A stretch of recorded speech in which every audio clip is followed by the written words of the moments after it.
How's everybody doing? Parents in the room are better than some others because you're getting some rhythms of your life back. Students, anybody excited to go back to school? That's what I thought.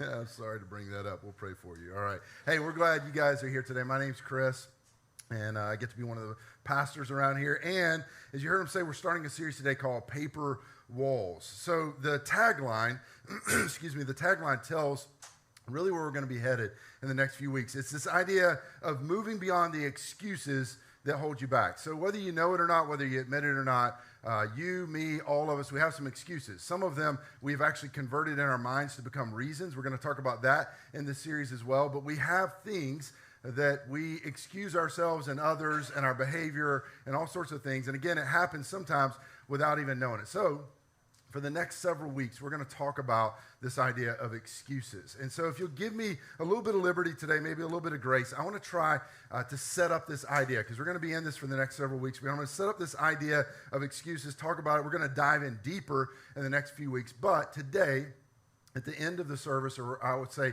about midway through, we're going to start looking at some verses in the book of Hebrews that I think are just incredible, incredible verses. So, but again, give me a little grace to set things up.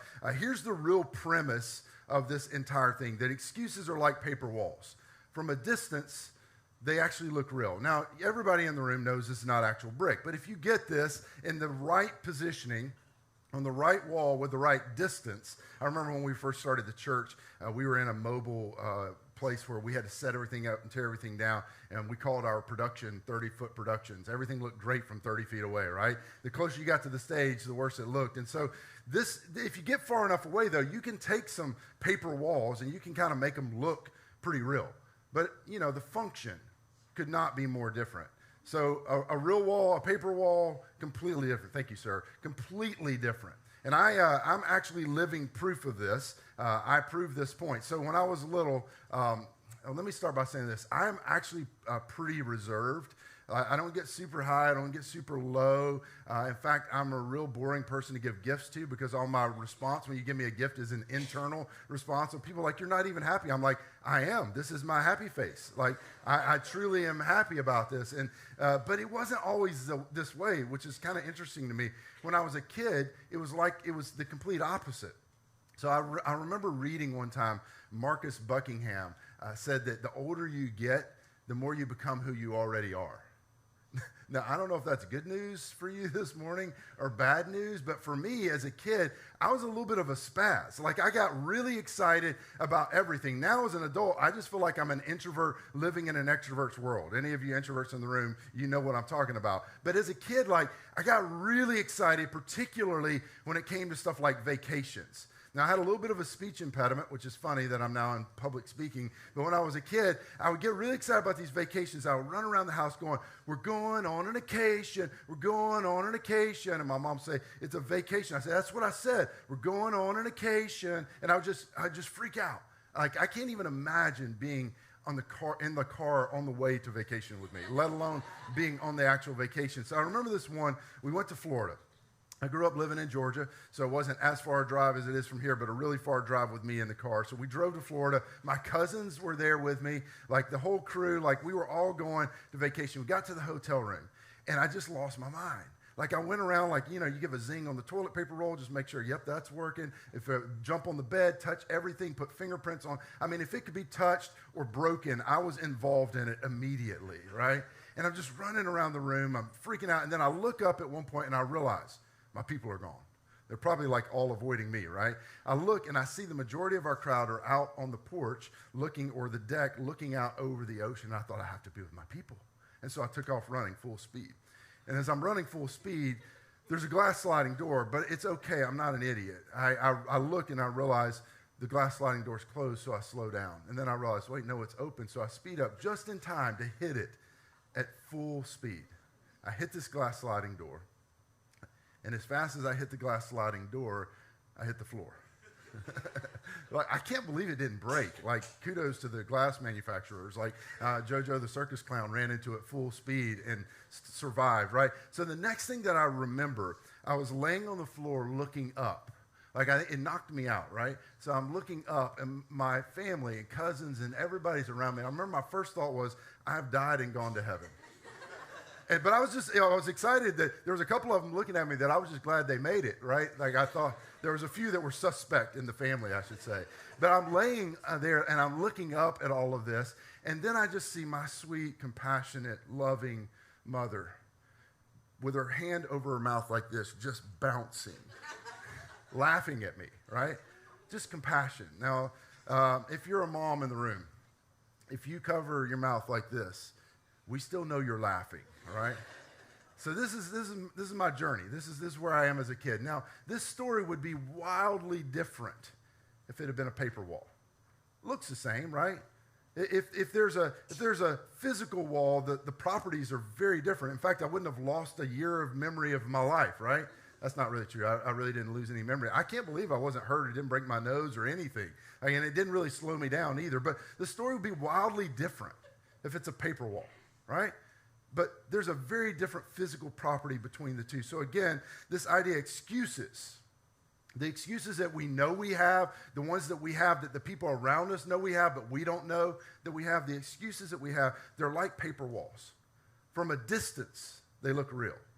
From a distance, they seem to have the same function as other things, but they don't. In fact, I would say it this way, from a distance, excuses look like reasons. And let me tell you what happens without us knowing it. Sometimes our excuse actually becomes a reason, but it's not. It's still just a paper wall. We've told ourselves that this is the reason something can't or won't or shouldn't happen. But really what it is it's just a paper wall of excuse. So here's the deal. There's a really fine line between an excuse and a reason. In fact, sometimes it's a very blurry line, and it's very difficult to know the difference.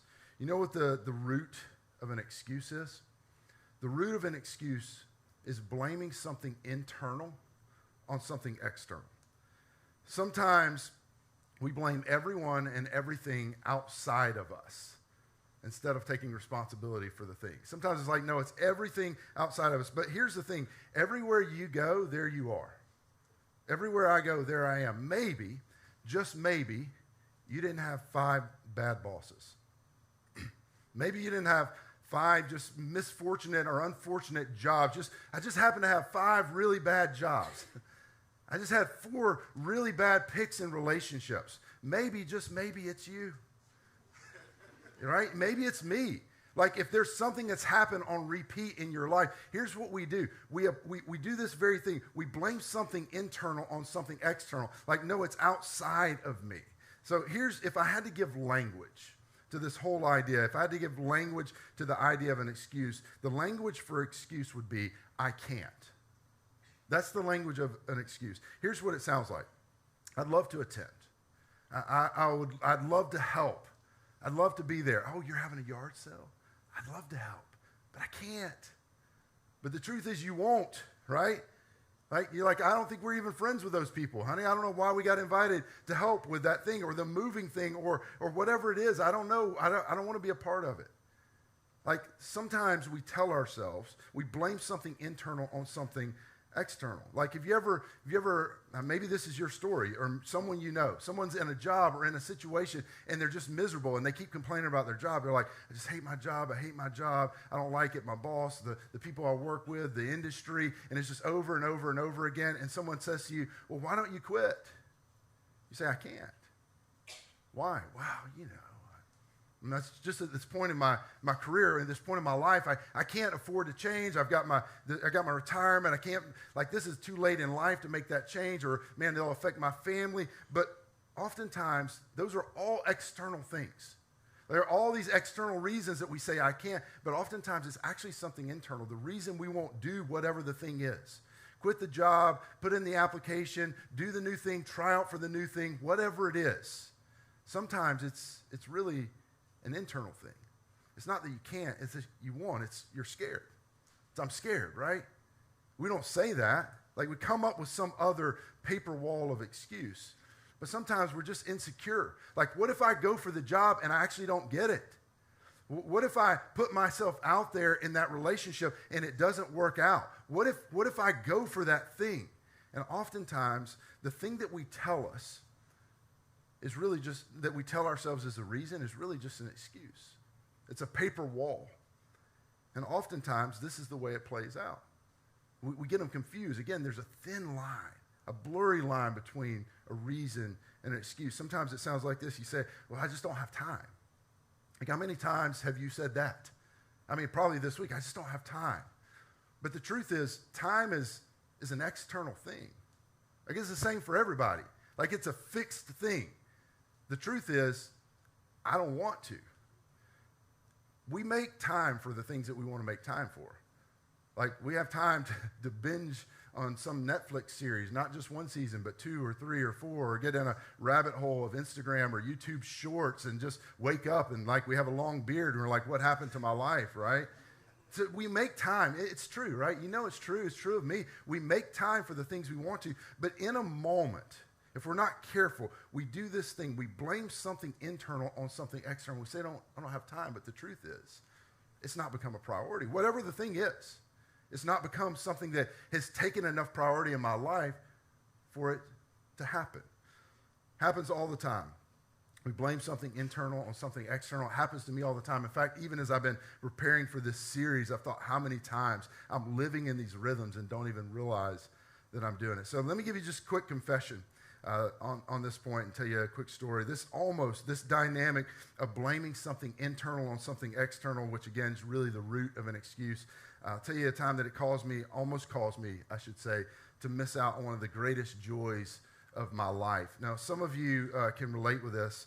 So let me tell you how I grew up, and this will be how some of you grew up. I grew up where steak is only well done, and raw fish is something that you use as bait only. You guys with me? Like, sushi wasn't a thing in our house, and medium steak was not a thing in our house and there was external reasons. If someone were to ask me, like, because this happened, they're like, hey, you want to have a steak? I'm like, no, I'm good. You want some sushi? Well, salmonella, right? Like, there was a real big fear in my life as a kid of salmonella, right? So it's like all these external, I can't do it. If someone said it, I would say I can't, but the truth was I won't. Like, I won't do it, right? Until one time, and again, this was taught by my family. My dad was like, no, you got to cook that steak well, son. But here's the thing. I realized at some point in my life, I don't enjoy eating leather, right? So I really didn't like, you got first applause in weeks. Thank you. But I remember when this all changed. So my wife and I were still in the dating phase. And I knew she was the one. I don't know if she was convinced that I was the one, but I was convinced early on. So I'm at dinner with her parents, the future, hopefully, in-laws. And her dad orders a steak, and guess what it is? It's really close. It's really close. I mean, it might have been moving a little bit, right? And so he says, hey, I looked over at it, and I'm not going to lie. It looked good. It smelled good, but I can't. And he says, hey, you want a bite of my steak? And everything in me was like, I can't. I don't. But then I realized, but I need him to say yes because I really want to marry his daughter. It's a dilemma, right? It's a real dilemma. And so I'm sitting there, and my brain's telling me, no, you have to run from this. Like, you could get sick. That's not the real reason, but it's the reason I'm telling myself. But then my verbal response is, yes, I'd love some. So I had some steak, and I literally heard the angels in heaven sing. Dude, it was so good. It changed my life. The same thing happened with sushi. So I went with one of my friends. This is probably like 2006, 2007. I'd avoided that much of my life. I'd avoided sushi, right? Which most of it's not raw fish anyway. Let's be honest. But I went with my buddy. His name's Pete Marsden. He took me to this place, and he's going to buy me sushi. And I'm like, I was going to say I can't, and then I realized I won't. I'm in this situation. He's paying. I eat some, and I'm like, again, I heard the angels. So here's what I would say. I'm not going to lie. Medium steak and sushi changed my life. I think it broke a generational curse on my family. I'm just kidding, but not really. It's not really. Here's the thing. I was telling myself I can't, but the truth is I won't. And I'm getting these two things confused. I'm blaming something internal on something external. And I know this is a silly illustration because this is just food, right? But what happens when the stakes are higher? See what I did there? What happens when it's about something in your life? What happens when it's about some major moral decision? What happens when it's about some conflict that you have with someone in your family that you haven't spoken to for 10 years and you got a paper wall excuse? It's become a reason, right? What happens when it's not just about something simple like sushi or whether the steak is medium, but what happens when it's about some issue of faith and you've got a paper wall excuse of why you don't want to do the thing with God anymore or church or someone hurt you? And I'm not saying you didn't get hurt, but what happens when our excuse becomes a reason, but it's really still just an excuse? And I'm telling you, it happens to us all the time. And somebody around you can tell you where this is happening in your life where you can't see it. Someone around me can tell me where this is happening in my life, and I can't see it. But for some of us, I would say that the paper wall excuses in our lives, for me as well, I think that it changes and is changing the trajectory, and I would even go so far as to say the satisfaction in our lives. So let me ask you a question. Is it possible this morning as we sit here all dressed up, ready to go in church, ready to head into a new season, is it possible that we're missing out on some things in our life because of some excuses? But we've told ourselves they're reasons. My goal in this series is very simple. Collectively, I want us to take a step towards honesty and stop disguising excuses as reasons. We first got to acknowledge that we got a few. That's where it starts for me. That's where it starts for you. For some of you, maybe this is your story. Maybe you did something. When you look back in your life, maybe you did something. There was a choice that you made. There was a mistake, a decision that was in the heat of the moment. Maybe it was when you were 15. Maybe it was in your first marriage. Maybe it was on a business trip. Maybe it was on a spring break trip. There was a decision, something you did, a choice that you made in the heat of the moment. And that thing has become your excuse for why you can't, why you won't, for how you're guarded. Maybe for some of you, it's not something you did. It's something that was done to you. It's something that happened to you. Again, maybe it's when you're 15. Maybe it's when you're 7. Maybe it was in the first marriage. Maybe it was somewhere else. Somewhere something happened to you. And it hurt you, and it was real. But it's become not just a thing, it's become the thing. And it's become an excuse that keeps you from leaning in to being vulnerable in a relationship, to trying again. Maybe the failed business, whatever the thing happens, somebody mistreated you, someone took something from you, someone stole an idea from you, and as a result, you've packed back up that entrepreneurial spirit that's in you, and it's become the thing that's preventing you, and it's an excuse. I wonder how many of us have latent somewhere in the back of our hearts and our minds and our souls, we have an excuse that's preventing us from the satisfaction of life, and it's changing the trajectory of our lives. Is it possible that we've created paper walls to avoid certain people, to avoid certain situations, to avoid certain realities, perhaps even to avoid certain faith conversations. Maybe even to avoid church. So there's a direct relationship between your and my willingness to follow Jesus and our willingness to push through the paper walls of excuses. We're going to look at a passage in the book of Hebrews today, just for a couple minutes. Hebrews, for those of you that don't know, Hebrews is really like more, we call it a book of the Bible. And a lot of if you look at the New Testament, a lot of the books in the New Testament were actually letters. They were written to uphold and strengthen or correct at times the early church. But Hebrews is actually more of a sermon. For those of you who don't know anything about Hebrews, it's one of the few books of the Bible that we're not 100% sure who the author is. Different scholars kind of debate on different things. It doesn't quite match the syntax and what Paul normally did in his writing. So some people say, well, he dictated it to someone else, and others say it was different authors. So we're not 100% sure who it was. But in this, the author of Hebrews is kind of launching this sermon. And in this sermon, what he's trying to do is he's trying to get people that he's given this sermon to, he's trying to get them not to give up on Jesus and not to give up on faith because of excuses. They're starting to have some excuses for their faith, excuses for the journey, some things that are happening. They've had some true difficulty. No one would argue that they had true difficulty. And so in this sermon, he's trying to get people not to give up on their faith, not to give up on Jesus prematurely. And if I'm honest, as a pastor, in this moment in our culture, this feels like half of my job.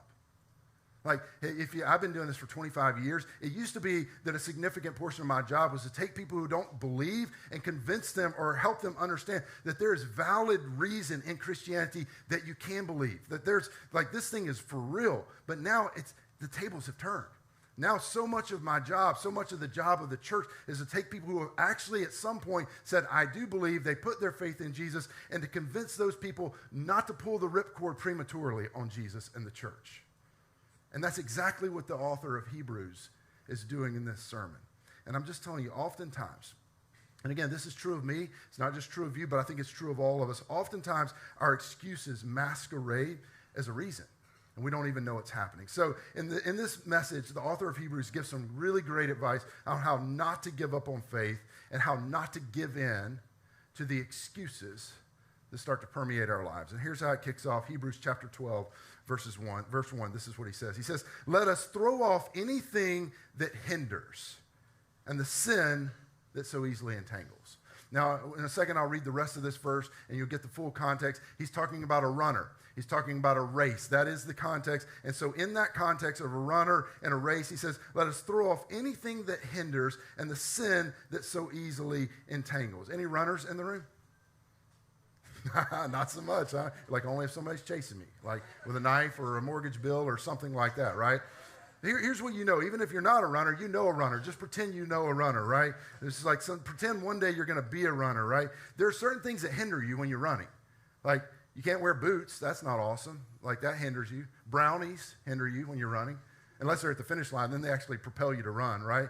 There's certain things that you just know intuitively, they hinder you. And the author is saying, hey, when you're running, you're like, I'm not a runner. Hold on, we're getting there. He said, when you're running, when you're in a race, you got to get rid of everything that hinders you. There are certain things that hinder you more than others. The first thing that came to my mind a couple of days ago, Angie and I were driving in, my wife and I were driving into work together, and we passed this guy, and I said, Angie, look, he's like 65 years old, and he had a collared shirt, blue jeans, and regular shoes, not running shoes, and he was running. And he wasn't running. I looked, no one was chasing him. Like, he was just, it felt like he's exercising. And I told Angie, I said, hey, look at this guy here. What's happening right there? And she looked, she said, you know, she goes, I've seen him literally in a very similar outfit to that about 3 or 4 different times, always running in the same area. He was exercising in blue jeans, collared shirt, and some regular shoes, just working, right? Like, here's what I'm telling you. I think the author of Hebrews would say, you got to ditch the jeans, my man. Like not only is that bad for you, there's gonna be a chafing issue, but that's not in the book of Hebrews. That's in a different book, right? There's an obvious thing. There are certain things that when you're running, for another crowd, if you're running, right, you got to get rid of this stuff that hinders. There's some stuff that's not helpful. And then he says this. He says, let us throw off anything that hinders and the sin. We don't like that word, right? That's a culturally taboo word. He said, and let us throw off the sin that so easily entangles us. Saying when you're running, you got to get rid of all the stuff, including the sin that so easily entangles. Now, when he says sin, it's probably not what most of us think. I don't know what you think, or if you kind of come to the 10 Commandments, or this idea of a God that has lists and rules, and there are do's and don'ts, and there's thou shalt nots, and all this stuff. But that's not what he's talking about. That's not the idea behind what he's talking about in this. So when Jesus arrived on the scene, he recontextualized everything. He gave new ways of thinking about all of the old things, including like the 10 Commandments. And when Jesus came in and talked about sin, he defined it very simply. If you look at the life and the teachings of Jesus, he defines sin very simply as anything that hurts someone. And that includes you. Anything that hurts you or hurts someone else is a sin.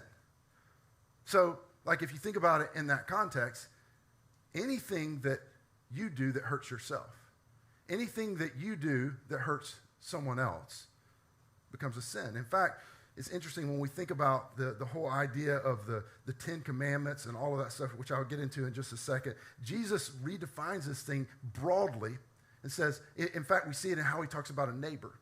He says, hey, here's what a neighbor is. And he says, anything you can do to help your neighbor, so therefore anything you do to hurt your neighbor becomes a sin. It's actually implicit in the fact that we bear the image of God. I don't know if you know this morning. I don't know if you feel this way, but you actually are an image bearer of God.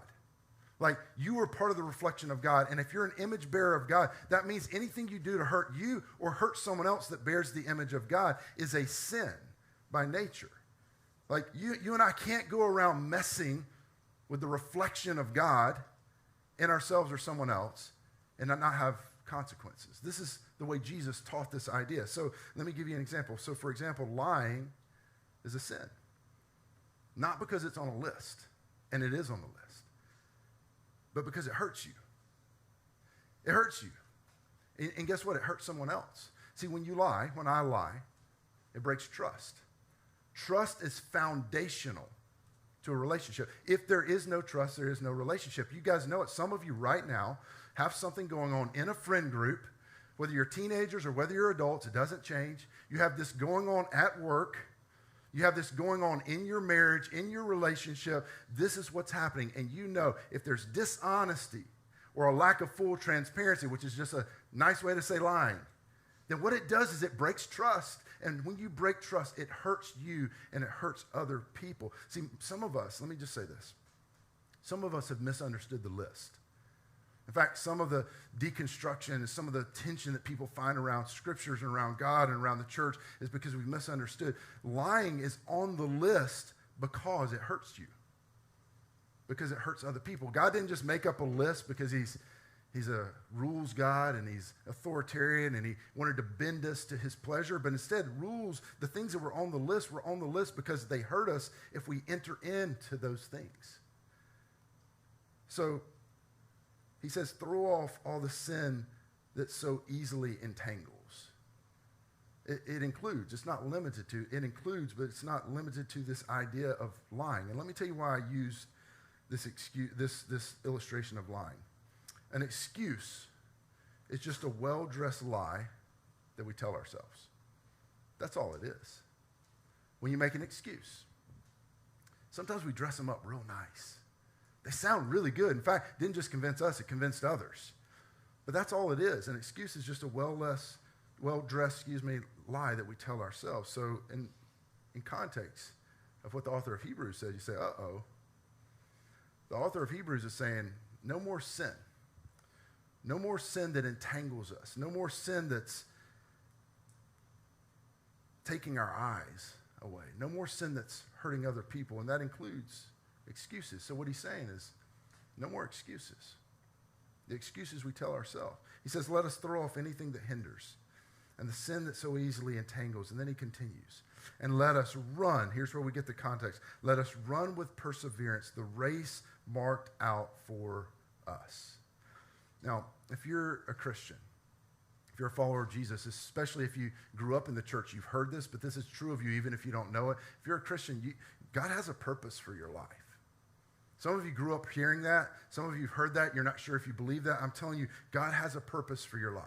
In fact, some of you, the way that you heard this when you were growing up, you heard that God has a will for your life. You ever heard that? You grew up saying, somebody told you God has a will, or a perfect will, maybe they even said. What they're saying is there is something that God wills, something that God, your Heavenly Father, wants for your life. And He's a good Heavenly Father that wants to give good gifts. He has a plan for your life. He has a purpose for your life. So when He says, and let us run with perseverance the race marked out for us, your purpose, God's purpose for you, that's your race. He has a plan for you. And I promise you it's better than the plan that you have for yourself. He has a purpose. He has something He wills, something He wants. That is your race. And the author of Hebrews is saying this. He's saying, don't let sin mess it up. The stuff that hurts you, the stuff that hurts others, and that includes the lies that we tell ourselves. Don't mess up the race. This is what the author, don't miss this. The author of Hebrews is saying, don't mess up the divine race, the divine purpose that God has for you. Because of excuses. It's not just excuses. It's all the sin, but this is one of them. The lies that we tell ourselves. He continues in Hebrews 12:2. Kind of flips it and says, hey, you need to quit focusing on yourself. He says, let us run with perseverance the race marked out for us, fixing your eyes on Jesus. Sounds simple enough, right? The verb tense right here is interesting. It implies an ongoing action. In other words, as you're discovering God's will, as you're discovering God's purpose, maybe you hear it for the first time today, maybe you don't believe it, but I want you to believe it. God has a purpose for your life. As you're discovering that, as you're stepping into God's will, as you're stepping towards it, you don't just fix your eyes on Jesus once. You remember that one time, when you hit a rough spot, you were praying, and you were in the hospital. You remember that time when you were 16 and you were at a camp. You remember that time in the college dorm room, you hit the bottom and you prayed to Jesus and He showed up. You remember that time in a service where at the end it just felt so, you could just feel the presence of God. And in that moment, this is not what the author of Hebrews is saying. He's saying it's not that you fixed your eyes on Jesus once. He's saying this is an ongoing thing, that this is to become the rhythm of your life. That's different than coming to church a couple times a year, even coming to church every week. This is the rhythm of your life. Sunday, Monday, Tuesday. As we look to Jesus over and over and over again. And let's just be clear. You know why this is necessary? Because we as humans chase shiny objects. We just do. Like, I love Jesus. Yes, I do. Oh, wow, she's pretty.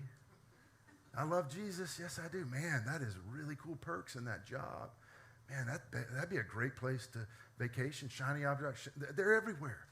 We live in a very affluent culture, so there are even more shiny objects. Everywhere we go, there's something to distract us. So the author of Hebrews says, hey, listen, at some point, we're going to have to make an intentional decision to look away from all the other stuff, and we're going to fix our eyes on Jesus. Eventually, following Jesus will require you and I to stop manufacturing excuses and to lean in and for this to become the rhythm of our lives. And instead of I can't, the language of excuse, the new question, I think if the author of Hebrews could write it as a question, would be why not? Why not try again? Why not forgive? Why don't you call them one more time? Just one more time. Text them one more time. Why don't you pay it off?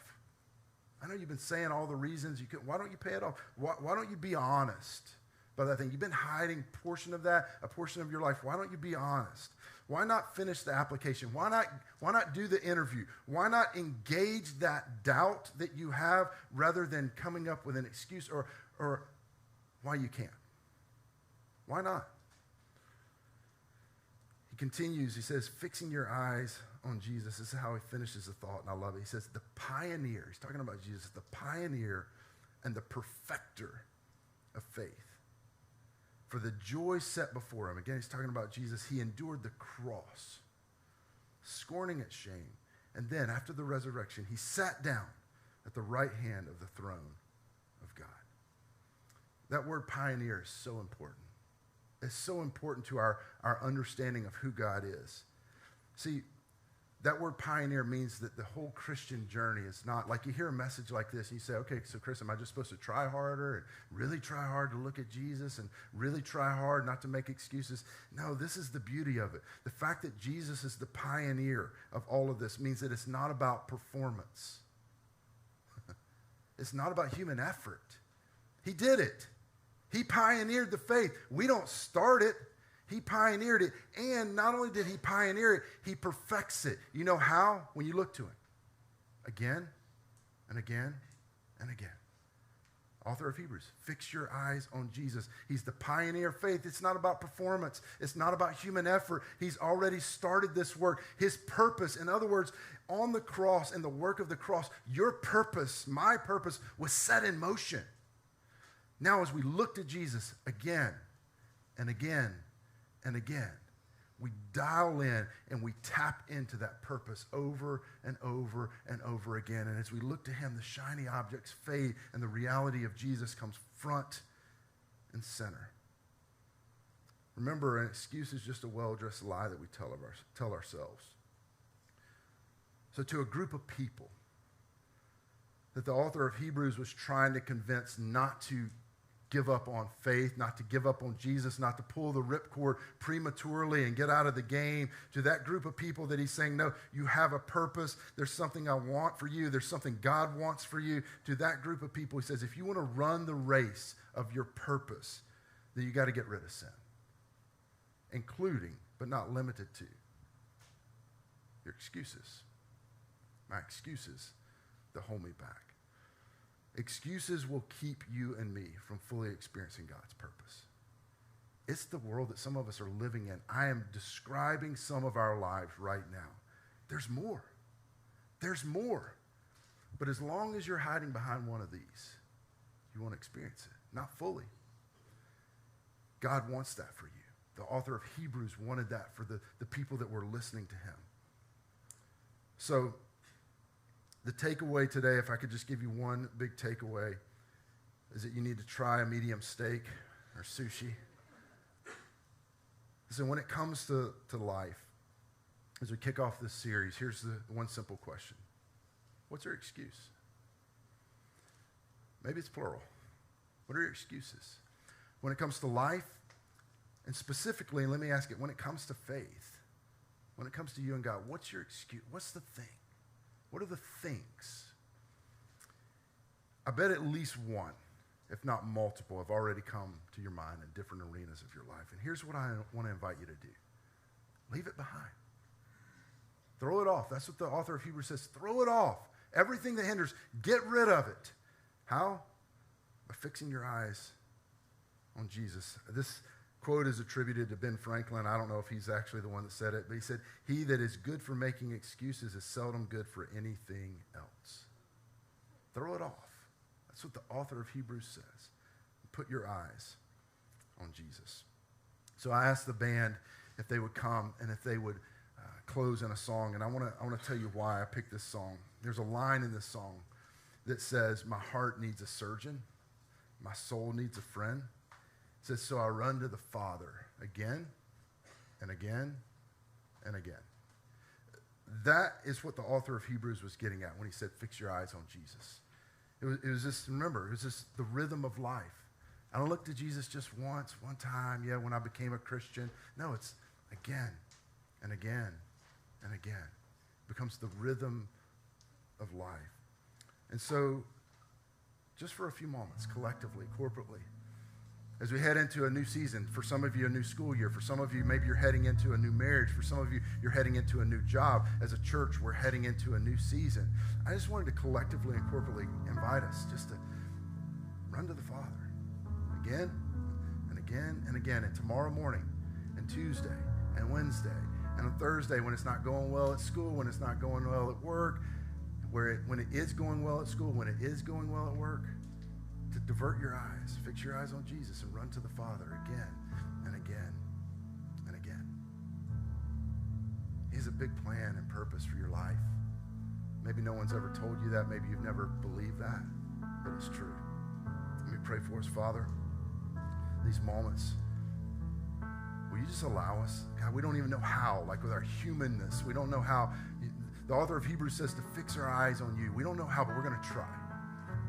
And God, will you allow us to encounter the pioneer of our faith?